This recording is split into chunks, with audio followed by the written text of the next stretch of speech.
Hi, welcome to the new video tutorial of BSync ERP. ഈ വീഡിയോയിൽ ഒരു പുതിയ പ്രോഡക്റ്റ് ഇങ്ങനെ ആഡ് ചെയ്യാമെന്നുള്ളതാണ് നമ്മൾ നോക്കുന്നത്.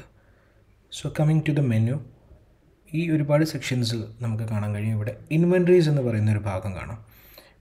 സ്റ്റോക്കുമായിട്ട് ബന്ധപ്പെട്ടുള്ള പുതിയ പ്രോഡക്റ്റുമായിട്ട് അല്ലെങ്കിൽ ഒരു പ്രോഡക്റ്റും അതിൻ്റെ കാറ്റഗറിയായിട്ട് ബന്ധമുള്ള മുഴുവൻ കാര്യങ്ങളും ഈ ഒരു സെക്ഷനിലാണ് നമുക്ക് കാണാൻ കഴിയുക. Category, variations, brands, print label അഥവാ നമ്മുടെ ബാർകോഡുമായിട്ട് ബന്ധപ്പെട്ട കാര്യങ്ങളായിരിക്കും ഈ ഏരിയയിൽ കാണുന്നത്.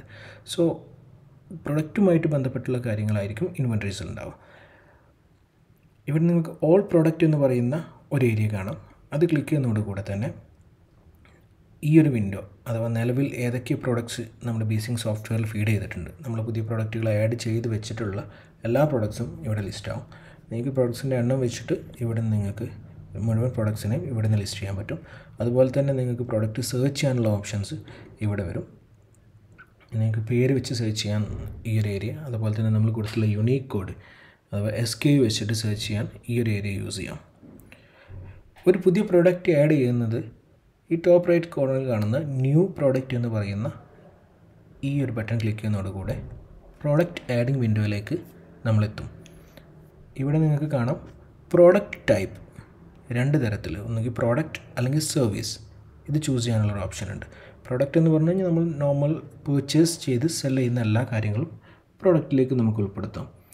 സർവീസിൽ നമ്മൾ വരുന്നത്, ഫോർ എക്സാമ്പിൾ നിങ്ങളൊരു മൊബൈൽ ഷോപ്പ് അല്ലെങ്കിൽ ഒരു റിപ്പയർ ഷോപ്പുള്ള ആളാണെങ്കിൽ അത് നിങ്ങൾ റിപ്പയർ സർവീസിന് ഉപയോഗിക്കുന്ന സർവീസ് ചാർജസൊക്കെ നിങ്ങൾക്ക് പർച്ചേസ് ചെയ്തിട്ട് സെൽ ചെയ്യേണ്ട കാര്യങ്ങളായിരിക്കില്ല. അത് സർവീസ് ചാർജായിട്ട് വെക്കേണ്ടായി അത്തരം കാര്യങ്ങൾ. അല്ലെങ്കിൽ നിങ്ങളൊരു സലൂൺ ഓപ്പറേറ്റ് ചെയ്യുന്ന ആളാണെന്നുണ്ടെങ്കിൽ നിങ്ങൾ സർവീസ് ആയിരിക്കും നിങ്ങൾ ചെയ്യുന്നത്. ഒരു ഹെയർ വാഷ് അല്ലെങ്കിൽ ഹെയർ കട്ട് വരുന്നത് സർവീസ് ആയിരിക്കും. സോ അത്തരം കാര്യങ്ങൾ ആഡ് ചെയ്യാനാണ് സർവീസ് എന്ന് പറയുന്നത്. സോ നമ്മൾ ഈ പ്രോഡക്റ്റ് എങ്ങനെ ആഡ് ചെയ്യുന്നതെന്നാണ് ഈ വീഡിയോയിൽ നോക്കുന്നത്. സോ പ്രോഡക്റ്റ് എന്ന് പറയുന്നത് നമ്മൾ സെലക്ട് ചെയ്യുന്നു. പ്രോഡക്റ്റിൽ നമുക്ക് പലതരത്തിലാണ് പ്രോഡക്റ്റ്സ് വരിക. നിങ്ങൾ GST പർച്ചേസ് ചെയ്യുന്നിട്ടുള്ള അഥവാ ടാക്സ് പർച്ചേസ് ഉള്ള പ്രോഡക്റ്റ് സെപ്പറേറ്റ് ആയിരിക്കും, ടാക്സ് അല്ലാത്തത് പ്രോഡക്റ്റ്സ് ഉണ്ടായിരിക്കും. സോ നമുക്ക് നോർമലി ഒരു പ്രോഡക്റ്റ് എങ്ങനെ ആഡ് ചെയ്യാം എന്നുള്ളതാണ് നമ്മൾ ഫസ്റ്റ് നോക്കുന്നത്. പ്രോഡക്റ്റിൻ്റെ പേര് ആണ് ഞാൻ എൻ്റർ ചെയ്യേണ്ടത്. സോ ഇവിടെ ഞാൻ ഒരു പുതിയ പ്രോഡക്റ്റ് ക്രിയേറ്റ് ചെയ്യുന്നു. സൂപ്പർ ടീഷർട്ട് എന്ന് പറയുന്ന ഒരു പ്രോഡക്റ്റാണ്. അതിൽ SKU അഥവാ നമ്മൾ കൊടുക്കുന്ന യുണീക്ക് കോഡ് ഓൾറെഡി നിലവിൽ അതിനൊരു യുണീക്ക് കോഡ് ഉണ്ട് എന്നുണ്ടെങ്കിൽ നമുക്ക് ഇവിടെ ബാർകോഡ് സ്കാനർ ഉപയോഗിച്ച് സ്കാൻ ചെയ്യാൻ പറ്റും ഈ ഒരു ബട്ടൺ ക്ലിക്ക് ചെയ്തിട്ട്. അതല്ല നമ്മൾ യുണീക്ക് കോഡ് ഓൾറെഡി നമ്മൾ സെറ്റ് ചെയ്തിട്ടുണ്ടെങ്കിൽ നമുക്ക് ആ കോഡ് ചെയ്യാം. അതല്ല ഈ 25 എന്നുള്ളത് ഇപ്പോൾ നിലവിൽ ഓട്ടോ ജനറേറ്റ് ചെയ്ത് വന്നിട്ടുള്ള SKU ആണ്. ഓരോ പ്രോഡക്റ്റ് ആഡ് ചെയ്യുന്ന സമയത്ത് അതിൻ്റെ നെക്സ്റ്റ് നമ്പറിലേക്ക് അത് ഓട്ടോമാറ്റിക്കലി മാറിക്കൊണ്ടേയിരിക്കും. സോ ഞാനൊരു കോഡ് ഓൾറെഡി ചൂസ് ചെയ്യുന്നു. അതുപോലെ തന്നെ യൂണിറ്റ്, ഇത് നമ്പേഴ്സ് അല്ലെങ്കിൽ പീസസ്, ഇവിടെ ഞാൻ പീസസ് സെലക്ട് ചെയ്യുന്നു. പീസസ്, കാറ്റഗറി, ഈ ഒരു പ്രോഡക്റ്റിനെ ഞാനൊരു യൂണിസെക്സ് ടീഷർട്ട് എന്നുള്ള ഒരു കാറ്റഗറിയിലേക്ക് ഉൾപ്പെടുത്താൻ ആഗ്രഹിക്കുകയാണ്. സോ യൂണിസെക്സ് എന്ന ടീഷർട്ട് നിലവിൽ ഓൾറെഡി കാറ്റഗറീസിലുണ്ട്, ഞാൻ ചൂസ് ചെയ്യുന്നു. ഇനി അഥവാ അത് കാറ്റഗറിയിൽ ഇല്ല എന്നുണ്ടെങ്കിൽ നമുക്കതിനെ ഈ ടോപ്പ് റൈറ്റ് കോർണറിൽ ആഡ് കാറ്റഗറി എന്ന് പറയുന്ന സെക്ഷൻ കാണാം. അത് ക്ലിക്ക് ചെയ്യുന്നതോടുകൂടെ പുതിയ കാറ്റഗറി ആഡിങ് വിൻഡോയിലേക്കാണ് നമ്മൾ എത്തിയിട്ടുള്ളത്. ഇവിടെ കാറ്റഗറിയുടെ നെയിം നമുക്ക് ചൂസ് ചെയ്യാൻ പറ്റും. ഫോർ എക്സാമ്പിൾ ലേഡീസ് ടീഷർട്ട് എന്നുള്ള കാറ്റഗറി കോഡ് നമ്മൾ എന്തെങ്കിലും കോഡ് അതിന് അസൈൻ ചെയ്യുന്നുണ്ടെങ്കിൽ മാത്രം, അല്ലെങ്കിൽ ഓട്ടോ ജനറേഷൻ അവിടെ നടക്കുന്നുണ്ട്. സോ ജസ്റ്റ് സേവ് ചെയ്യുന്നതോടുകൂടെ അത് കാറ്റഗറിയിലേക്ക് വരും. ഇവിടെ ഞാൻ ലേഡീസ് ടീഷർട്ട് എന്നുള്ള കാറ്റഗറി സെലക്ട് ചെയ്യുന്നു. അതുപോലെ നമുക്ക് പർച്ചേസ് പ്രൈസ്, സെയിൽസ് പ്രൈസും ചൂസ് ചെയ്യാനുള്ളൊരു ഓപ്ഷനാണ്. ഇപ്പോൾ എക്സ്ക്ലൂഡിങ് ടാക്സ് ആണ് ഇവിടെ കൊടുത്തിട്ടുള്ളത്. നിങ്ങൾ ടാക്സ് പർച്ചേസ് ആണെങ്കിൽ ടാക്സ് നിങ്ങൾക്ക് അപ്ലിക്കബിൾ ആണെങ്കിൽ മാത്രം, ടാക്സ് അപ്ലിക്കബിൾ അല്ല എന്നുണ്ടെങ്കിൽ നിങ്ങൾ ഫോർ എക്സാമ്പിൾ നിങ്ങളൊരു 500 ആണ് ഒരു ടീഷർട്ട് പർച്ചേസ് ചെയ്തിട്ടുള്ളത്, നിങ്ങളതിൻ്റെ MRP 1000 നിങ്ങൾ കാണുന്നുണ്ട്. അതുപോലെ തന്നെ നിങ്ങൾ സെയിൽ പ്രൈസ് ഇപ്പോൾ നിലവിൽ നിങ്ങൾ 900 സെൽ ചെയ്യാമെന്നുള്ളതാണ് ഉദ്ദേശിച്ചിട്ടുണ്ടെങ്കിൽ സെയിൽ പ്രൈസിൽ 900 എന്ന് കൊടുക്കുന്നു. ഇനി നിങ്ങൾക്ക് മാനേജ് സ്റ്റോക്ക് എന്നുള്ളത് ഓൺ ആണ് എന്ന് ഉറപ്പുവരുത്തുക. അതുപോലെ തന്നെ നമുക്ക് മാനേജ് മോഡ് എന്നുള്ളത് നോർമൽ അല്ലെങ്കിൽ ബാച്ച് എന്നുള്ളത് ചൂസ് ചെയ്യാനുള്ള ഓപ്ഷനുണ്ട്. അതിനെക്കുറിച്ച് ഡീറ്റെയിൽ ആയിട്ട് നമുക്ക് അടുത്ത വീഡിയോയിൽ നമുക്ക് പറയാം. ഇനി സേവ് എന്നുള്ള ബട്ടൺ ക്ലിക്ക് ചെയ്യുന്നതോടുകൂടെ ആ പ്രോഡക്റ്റ് സേവായി നിങ്ങൾക്ക് കാണാം. ഇവിടെ താഴെ ആ പ്രോഡക്റ്റ് ലിസ്റ്റ് ആയിട്ടുണ്ട് എന്നുള്ളത്. സോ ഒരു ടാക്സ് ആപ്ലിക്കബിൾ ആയിട്ടുള്ള പ്രോഡക്റ്റ് എങ്ങനെ ക്രിയേറ്റ് ചെയ്യാമെന്നുള്ളതാണ് ഇനി നമ്മൾ അടുത്തതായിട്ട് നോക്കുന്നത്. ന്യൂ പ്രോഡക്റ്റ് ക്ലിക്ക് ചെയ്യുന്നതോടുകൂടെ പ്രോഡക്റ്റ് ആഡിങ് വിൻഡോയിലേക്ക് നമ്മൾ എത്തുന്നു. ഇവിടെ നമ്മൾ നേരത്തെ ചെയ്ത പോലെ തന്നെ നെയിം, യൂണിറ്റ്, കാറ്റഗറീസ്, SKU ഒക്കെ ഫില്ല് ചെയ്യുന്നു. പക്ഷേ നമ്മൾ ഈ പർച്ചേസ് ബില്ലുമായിട്ട് ഒന്ന് കമ്പയർ ചെയ്തിട്ട് ടാക്സുമായി ബന്ധപ്പെട്ട ചില കാര്യങ്ങൾ എന്താണെന്നൊന്ന് മനസ്സിലാക്കിയെടുക്കാം. സോ ഇതാണ് നമ്മുടെ പർച്ചേസ് ബില്ല്. നമ്മൾ സപ്ലയർ അടുത്തുനിന്ന് വാങ്ങിച്ചപ്പോൾ കിട്ടിയിട്ടുള്ള പർച്ചേസ് ബില്ല് ഇതാണ്. സോ അവിടെ നിങ്ങൾക്ക് കാണാം ഡിസ്ക്രിപ്ഷൻ ഓഫ് ദ ഗുഡ് അഥവാ പ്രോഡക്റ്റിൻ്റെ പേരാണ് തന്നിട്ടുള്ളത്, ലിവൈസ് ടീഷർട്ട് എന്നുള്ളതാണ്. അടുത്ത കോളത്തിൽ നിങ്ങൾക്ക് കാണാം HSN അല്ലെങ്കിൽ SAC കോഡ് അഥവാ ടാക്സ് കോഡ് എന്ന് നമ്മൾ വിളിക്കുന്ന ഓരോ പ്രോഡക്റ്റ് ടൈപ്പിനും വരുന്ന യുണീക്ക് ടാക്സ് കോഡാണ്. അപ്പോൾ അതിനെ ബേസ് ചെയ്തിട്ട് ടാക്സിൻ്റെ എമൗണ്ടിൽ വ്യത്യാസം ഉണ്ടായിരിക്കും, ടാക്സ് പെർസെൻറ്റേജിൽ ഡിഫറൻസ് ഉണ്ടായിരിക്കും. സോ നിങ്ങൾക്ക് കാണാൻ കഴിയും ഈ പ്രോഡക്റ്റിന് 6+6 അഥവാ 12% GST ആണ് ആപ്ലിക്കബിൾ ആയിട്ടുള്ളത്.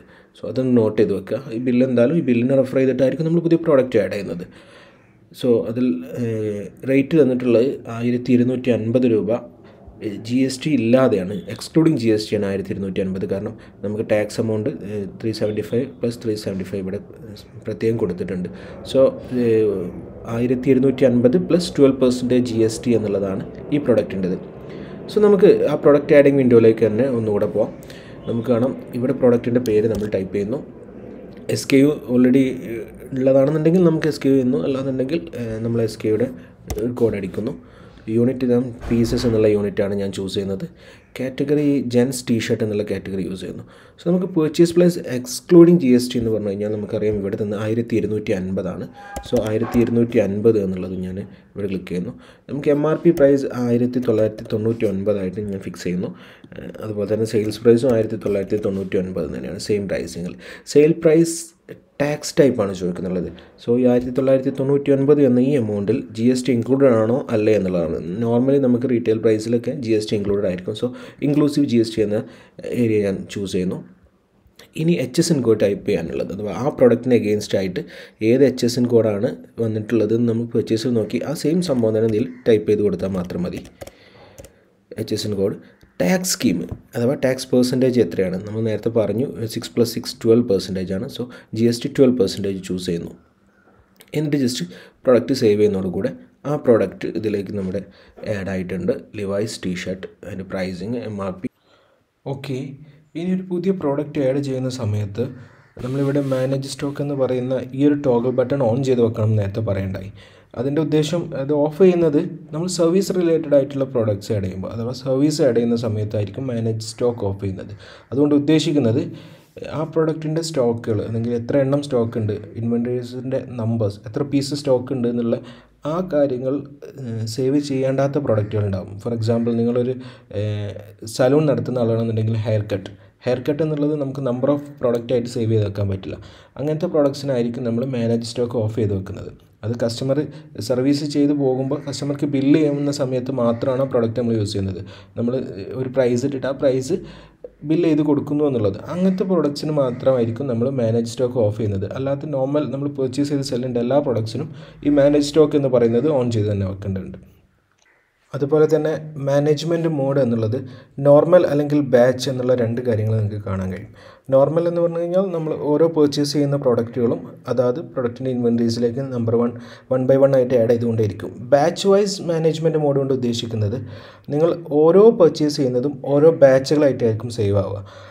സെല് ചെയ്യുന്ന സമയത്ത് അഥവാ നിങ്ങൾ പ്രൊഡക്റ്റ് സെയിൽ ചെയ്യുന്ന സമയത്ത് നിങ്ങൾക്ക് ഏത് പർച്ചേസിൽ നിന്നാണ്, ഏത് ബാച്ചിൽ നിന്നാണ് സെല് ചെയ്തത് എന്ന് നിങ്ങൾക്ക് 1 ആയിട്ട് ചൂസ് ചെയ്തിട്ട് അതിൽ നിന്ന് നിങ്ങൾക്ക് പ്രൊഡക്റ്റ് സെല് ചെയ്യാൻ പറ്റും. അതിന് കൂടുതൽ ഡീറ്റെയിൽസ് നിങ്ങൾക്ക് സെയിൽസ് എക്സ്പ്ലെയിൻ ചെയ്യുന്ന സമയത്ത് കൂടുതൽ ഡീറ്റെയിൽ ആയിട്ടുള്ള വീഡിയോ ഉണ്ടായിരിക്കും. അതിൽ നോക്കിയാൽ നിങ്ങൾക്ക് കുറച്ചുകൂടെ ഈസി ആയിട്ട് അതിനെ മനസ്സിലാക്കാൻ പറ്റും. സോ അത്രയും കാര്യങ്ങളാണ് പുതിയൊരു പ്രോഡക്റ്റ് ആഡ് ചെയ്യുന്നതുമായിട്ട് ബന്ധപ്പെട്ടിട്ടുള്ളത്.